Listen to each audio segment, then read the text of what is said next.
The book that I read for the book report is The Cost of Discipleship by Dietrich Bonhoeffer.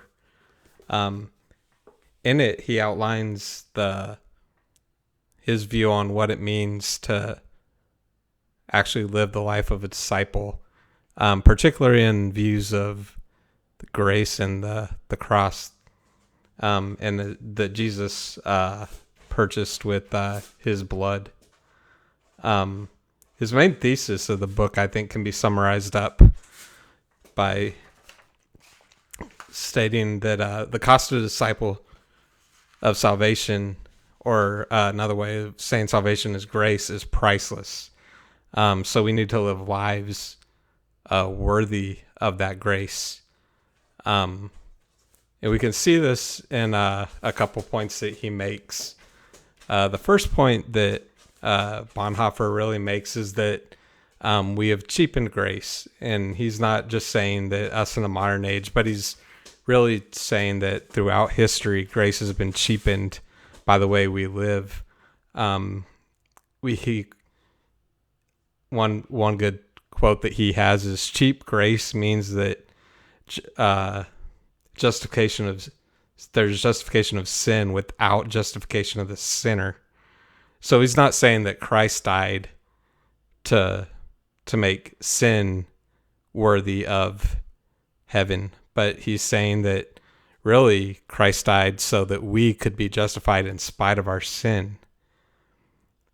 So he points out that we're not living a life that's worthy of this grace that we've been given.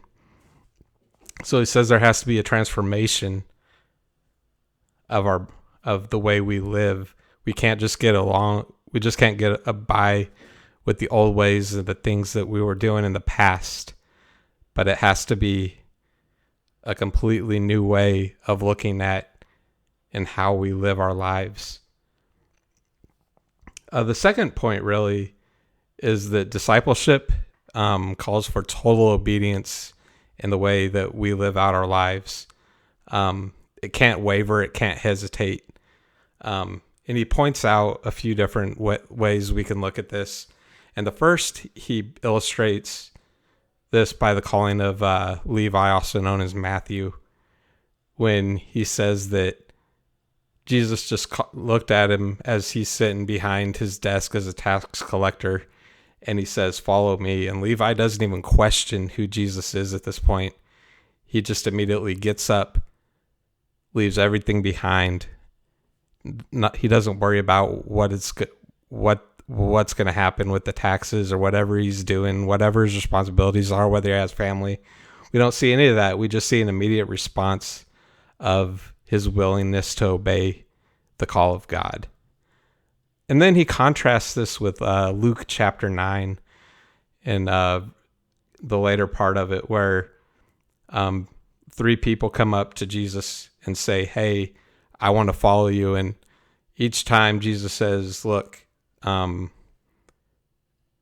it's not easy to follow me. You're often not going to have a place to lay your head." Then the first guy goes away. The second guy comes up and asks to bury the dead. And Jesus says, "Let the dead bury the dead. You need to come follow me right now." And again, the third, he walks away. And then the third guy comes and says, "Let me first say bye to my family." And Jesus says, "Look, you're my family now, so follow me." And the guy also walks away. So it really is, in Bonhoeffer's view, taking up your cross, leaving everything behind for the sake of Christ and following him. And really, he sums it up, I think, pretty well in saying this: is there any place on earth for community which they describe? Clearly there's only one, and only one, and that's the cross at Golgotha.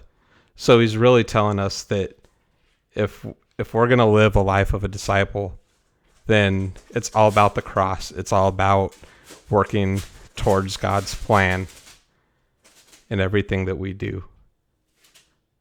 He brings up a lot of other good points. He covers the Sermon on the Mount extensively and how we're to live our lives.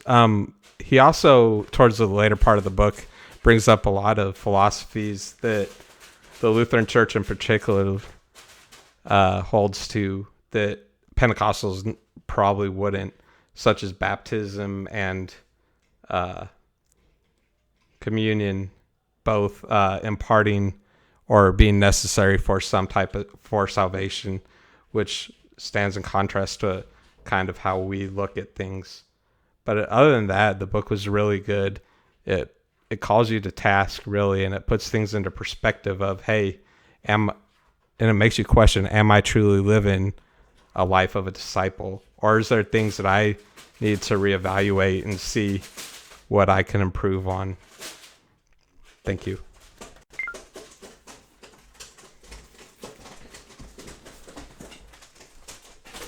Hey!